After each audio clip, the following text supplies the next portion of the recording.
Estimada comunidad de CD Center, el gusto y el placer de saludarlos nuevamente en una clase más, en un episodio más de todo lo que ha sido este ciclo de preparación dentro de ciencias sociales. Estamos con el profesor Diego Pérez, docente y capacitador dentro de CD Center. ¿Qué tema tenemos planificado para hoy? Un tema importante, un tema que dentro de las pruebas a nivel general y dentro del conocimiento es clave, es un proceso muy cercano para nosotros, y me refiero al tema de la colonización, ¿sí? Nos vemos entonces con el tema de colonización. ¿Por qué es un tema importante? Quiero hacer la introducción antes de iniciar. Es un tema importante porque dentro de la historia, la colonización, o al menos desde las perspectivas que les toman, se entiende la colonización como un antes y un después dentro de los latinoamericanos, todos los habitantes de Latinoamérica en esa época, como también un antes y después en Europa. Porque hay que entender que la colonización es, digamos, un proceso que afecta en doble vía, por decirlo de alguna manera, ¿no? Cambió la vida de nosotros, desde luego. Muchos dirán, profe, nosotros en colegio o en escuela habíamos estudiado la vida de precolombina o de los habitantes precolombinos y sí encontramos una diferencia en relación a lo que es la colonización. Y yo diría, también los europeos se modificaron de una u otra manera, ¿no? Sobre todo por esta consecuencia o este producto de todo el proceso que vendría a ser el mestizaje, ¿no? O la hibridación cultural, como muchos lo llaman. Entonces, bueno, vamos a ver aspectos específicos de la colonización. Igualmente vamos a ver una línea de tiempo que nos permita tener un conocimiento mucho más profundo respecto a este proceso, que como les digo es un proceso que nos afecta a todos y que históricamente ha tenido mucha influencia. Bueno, por eso es que vamos a dividir esta clase en 3 etapas o en 3 instancias, ¿no? Vamos a tratar de generar una definición bastante concreta, pero a la vez funcional de lo que es colonización, ¿sí? Que es un término a veces complejo de definir por lo polisémico que puede llegar a ser. Sin embargo, dentro de las pruebas, desde luego que debemos tener una precisión al respecto dentro del concepto. Igualmente las características, que es importante, ¿no? En las pruebas quizá lo que más abunda son las características. ¿Cuáles fueron los diferentes elementos? ¿Cuáles fueron las diferentes causas, consecuencias de la colonización? E igualmente hablaremos de datos, ¿no? Esto sería como una especie de ¿sabías qué? ¿Por qué le agregué este espacio de datos a tomar en cuenta? Para que ustedes tengan noción de cuáles son normalmente las preguntas que hacen en estas pruebas. Porque, a ver, la colonización es un proceso bastante amplio. Créanme que incluso a nivel de tercer y cuarto nivel se continúa investigando. Hay, digamos, toda una agenda de investigación bastante amplia. Ahora, en el caso nuestro de las pruebas o lo que tiene que ver con este nivel de conocimientos, hay aspectos que hay que tomar en cuenta, ¿no? Que no son tan generales, sino que son particulares. Y eso lo vamos a analizar en la tercera parte. Bueno, ¿cómo definimos entonces la colonización? La colonización se divide como el proceso de invasión e imposición cultural. Ojo con estos dos términos, no más que conceptos, términos. No se puede negar, y hay registro al respecto, que la colonización fue un proceso de invasión. ¿Y qué implica invadir? Entrar a un territorio de manera agresiva, porque en el caso de la colonización fue de manera agresiva. Si bien esto de las invasiones, si uno se pone a analizar la historia, ha sido casi pan de cada día, porque desde las civilizaciones antiguas, de hecho, la forma en la que las civilizaciones antiguas se expandían o lograban tener más poder era mediante las invasiones. Lo hicieron los griegos, lo hicieron sobre todo los romanos e incluso los incas también. Ahora, en el contexto de lo que es la colonización, la invasión sí tiene ciertas particularidades, sobre todo ligadas a la violencia. Que vamos a mencionar y que incluso dentro de las pruebas les hacen énfasis constante, ¿no? Esta necesidad de entender que la colonización no fue un proceso, digamos, pacífico, como si quizás se dieron otras colonizaciones o invasiones, y más bien se dio en términos de agresión, ¿no? En términos de violencia, y muchos incluso lo catalogan en términos de genocidio. Y el otro término que les mencionaba, la imposición. Sí, digamos que un término conlleva al otro. Entonces, una vez que hay invasión, necesariamente habrá una imposición. ¿Qué es imposición? Obligar, ¿sí?, a una cultura ajena, ¿sí?, a agregarse a todos los códigos culturales de esta cultura invasora. Que evidentemente eso pasó en la colonización, ¿no? Porque con la colonización indígenas aceptaron la religión, aceptaron la cultura, la forma de hacer política, la forma de entender las relaciones sociales. Entonces es un dato interesante, ¿no? Cómo la invasión también implica una imposición en el sentido de una obligatoriedad para ese grupo invadido. Insisto, esto no debería sorprendernos tanto porque como les mencionaba, desde las civilizaciones antiguas existían estas formas de, digamos, de invasión, de generar, digamos, poder.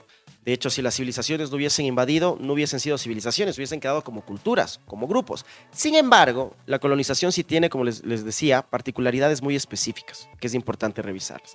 Ahora, la prueba, si bien ve desde ese lado trágico, por decirlo de alguna manera, estas pruebas de conocimientos también les van a pedir que ustedes entiendan o rescaten, más que entender, el valor cultural que tiene la colonización. ¿Sí? Porque más allá del genocidio, más allá de la violencia que es real, que está, digamos, documentada, también no se puede negar que nosotros tenemos un producto a partir de todo este proceso. Entendamos producto como una consecuencia dentro de este proceso, que es el mestizaje. Muchos le llaman la hibridación cultural y que de una u otra forma nosotros somos descendientes de todo ese proceso.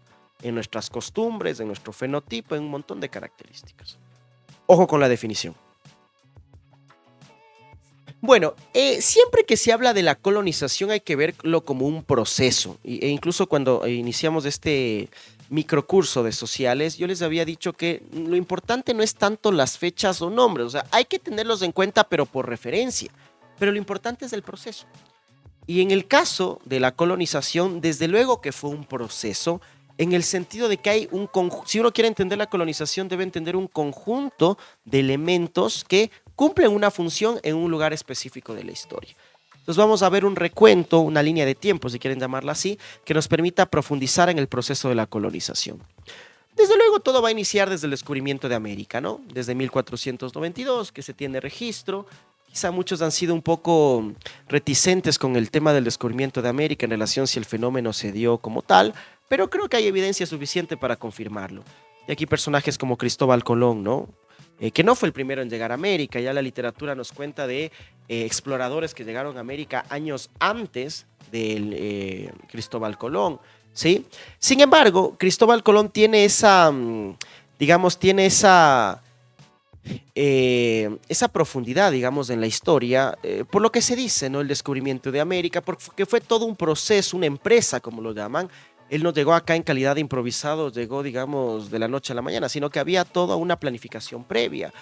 Este viaje fue, digamos, colaborado con los reyes católicos en esa época, ya se tenía una noción de exploración, que era el pensamiento moderno. Entonces, en ese sentido es que Cristóbal Colón tiene una importancia dentro del descubrimiento de América. Y aquí inicia todo el proceso, ¿no? Cuando los europeos llegan a este continente que para ellos era totalmente recóndito o incluso inexistente. Posteriormente el Tratado de Tordesillas. Una vez que se da el descubrimiento, obviamente es momento de la repartición, ¿no? Entonces el Tratado de Tordesillas básicamente es aquel tratado que justifica la invasión y que legalmente comienza a repartir los territorios que se habían encontrado aquí en Latinoamérica, sobre todo a los imperios en esa época de Portugal y de España, ¿no? Particularmente España.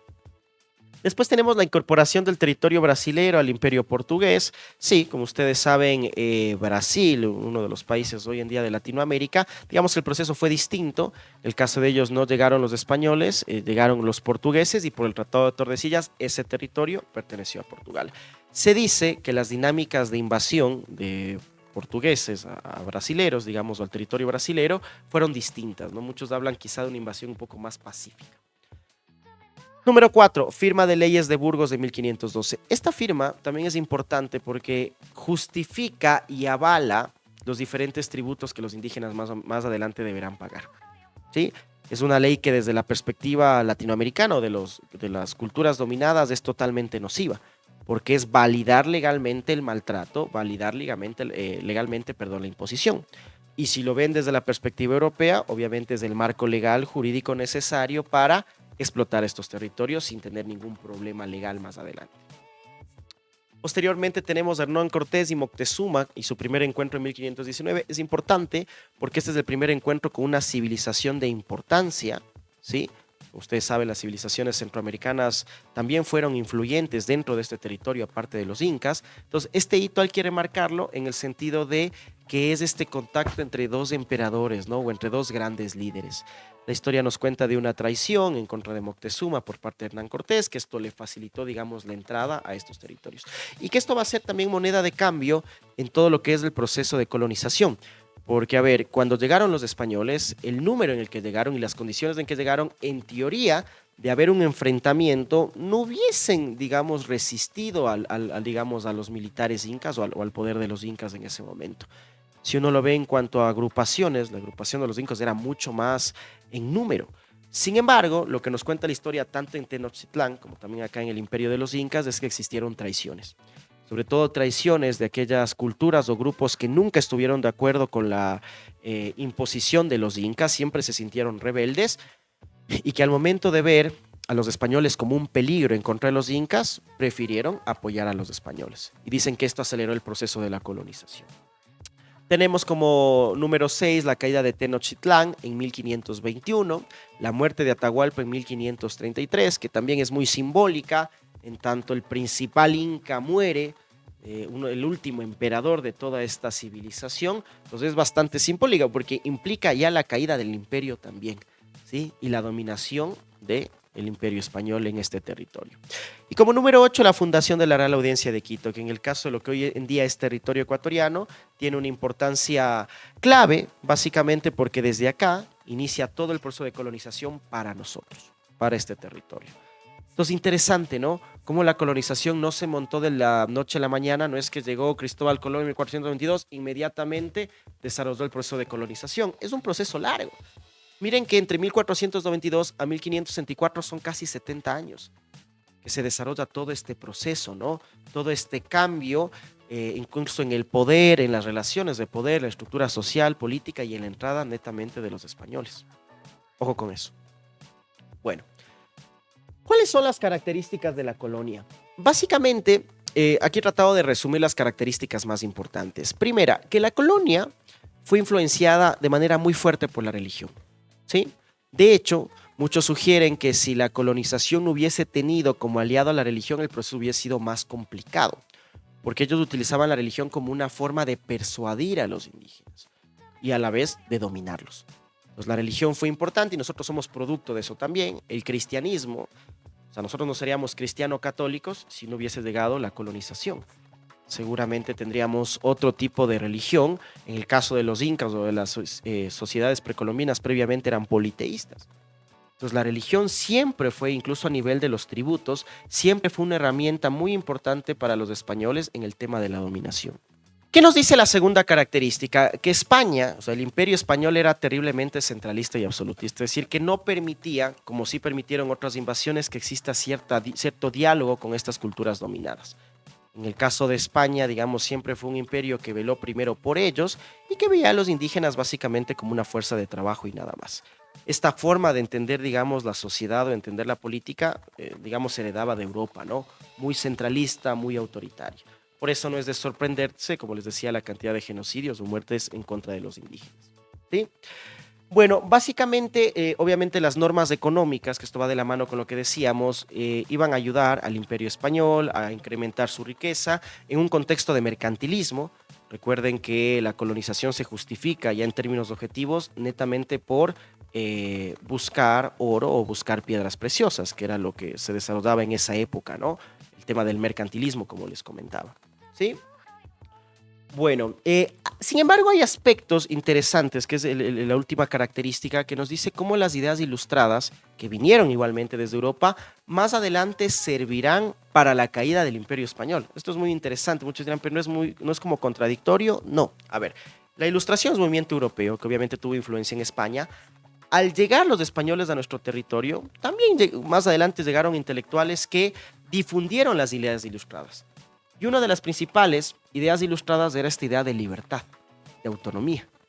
Entonces, como este conocimiento comenzó a desarrollarse dentro de lo que era la Real Audiencia de Quito, dentro de este territorio, muchas personas adoptaron la Ilustración y decían, queremos también la libertad.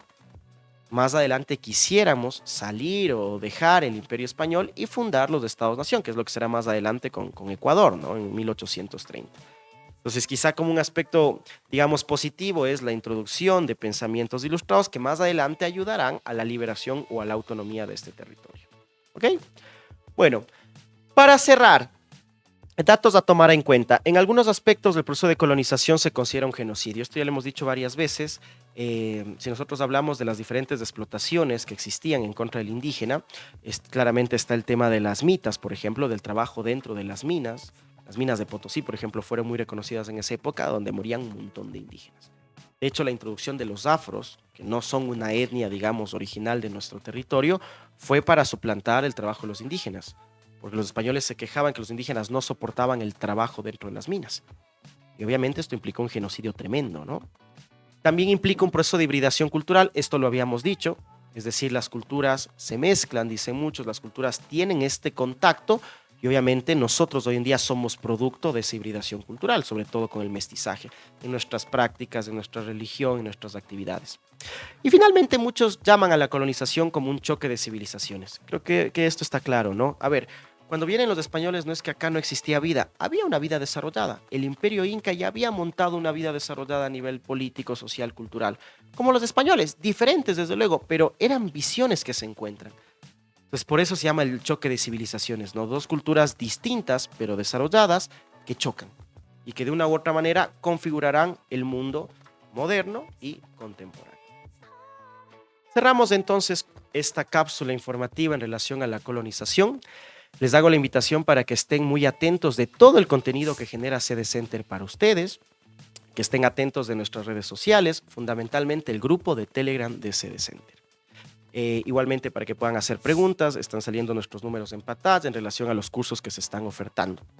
Han estado con el profesor Diego Pérez, docente de sociales dentro de CD Center. Nos vemos en una próxima emisión. Pasen bien.